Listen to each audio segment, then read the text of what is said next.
Hey beautiful. So today's wash day. There's a video I've been really wanting to make for you for quite some time. I just haven't been too sure about how to record it because I want to show you how to wash your hair properly. I guess a part of you might be thinking, I learned that in kindergarten, right? Yeah, I don't know if anyone's technically taught you how to wash your hair. The reason I'm going to teach you this today is because I do get a lot of clients who feel like they need to wash their hair again by the end of the day or the next day. And some of this can be psychological. You just feel better once your hair's been wet down. I get that. Some of this is like a have to, like it feels dirty, right? It feels oily by the end of the day or heavy at the roots or like you constantly need to wash it. So there's a good chance you're actually not cleansing your scalp properly. Most people were never really taught how to shampoo their hair correctly. I don't know if you've ever been to a salon to have your hair washed and blow dry. I'm sure you have. But you might notice that you don't have to wash your hair straight away, depending on where you go and what style you've had and how much product has been put in there. There's always exceptions. Say, for example, if you're going to a wedding or something, you need that style for the day to last. But if you're getting your hair washed professionally and blow dried, you'll notice that you get a few extra days out of that blow dry. And I'm going to share with you the reasons why. So number one, you want to fully wet the hair with water. Okay, it sounds basic, but we're going to fully saturate the hair with water. Most people aren't going to spend long enough doing this.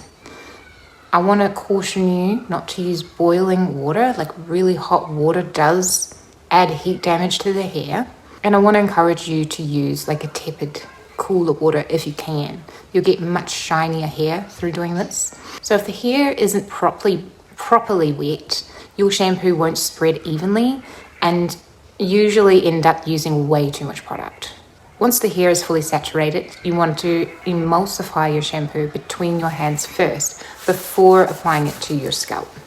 You don't need to use half the bottle, and it may not soak up the first time. So your hair is wet, you do two pumps in your hand and rub it between your hands and then disperse it on your scalp. So we're focusing on the scalp area, the crown of the head, the sides, and the nape. That's where the oil, the sweat, the dry shampoo, and the buildup collect. So if your shampoo doesn't lather much the first time, it doesn't necessarily mean that the shampoo is bad. In fact, it just means that your hair is dirty and it needs a wash. And that first shampoo is removing the oil and the buildup on the hair. And then the second shampoo is what will cleanse your hair. That's usually when you'll notice a richer foam and the hair starts feeling lighter and cleaner. Then when it comes to conditioner, most people with oily roots are either under cleansing the scalp or over conditioning near the roots. So conditioner mainly belongs through the mid-lengths in here and the ends where the hair is older and drier. And honestly, healthy hair usually starts with a healthy scalp. So there's a few additional points that I just want to add before I finish this video. If you are using the wrong shampoo for your hair type, it could be the most expensive one at the store, at the shop, at the salon, and if it's not right for your hair type, you will still continue to experience dryness or oiliness, usually oiliness at the roots and dryness at the ends.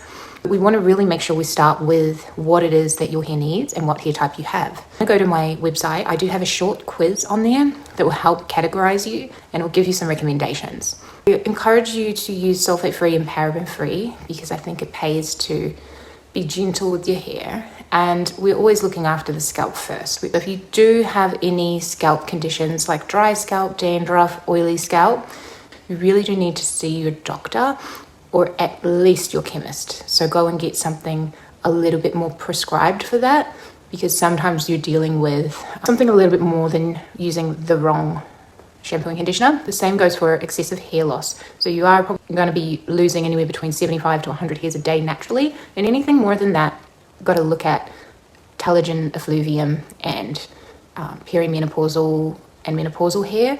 So I'll link my videos to those discussions to this video. I'll also link my website so you can go take the quiz and just start with what hair type you have. So for example, if you do have really oily scalp, you watch this video, now you're washing it properly, but you're washing it with a moisture shampoo or something really heavy or an anti-frizz, that shampoo is not going to do you any favors. Okay, so we always start with the scalp, and what you want to do is you can even intermix shampoo and conditioner. So if you have a really oily scalp, or a really dry scalp that needs washing every day, or by the end of the day it feels oily, you could also use like the peppermint shampoo or the deep cleanse shampoo and follow with the moisture conditioner, because remember, we're only popping that on the mid lengths and ends.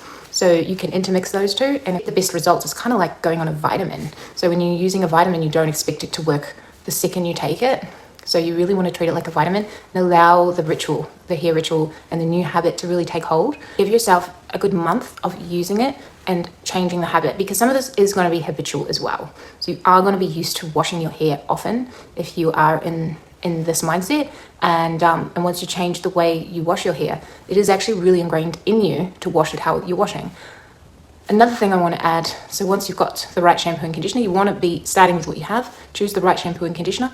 And then another thing that might be happening as well is if you aren't rubbing the shampoo in your hands before popping it on, and you're putting it on in the same place, you're going to be causing a problem in the place that you're always putting the shampoo. You're going to be causing sensitivity, potentially problems with oil and overproduction of sebum in the hair. So a lot of these subconscious habits matter.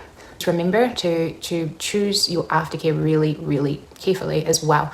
So you still want to be using a heat protector spray, but you want to be using it the right amount for your hair density, hair type, and the right product that's not going to weigh it down and just make it oily by the end of the day.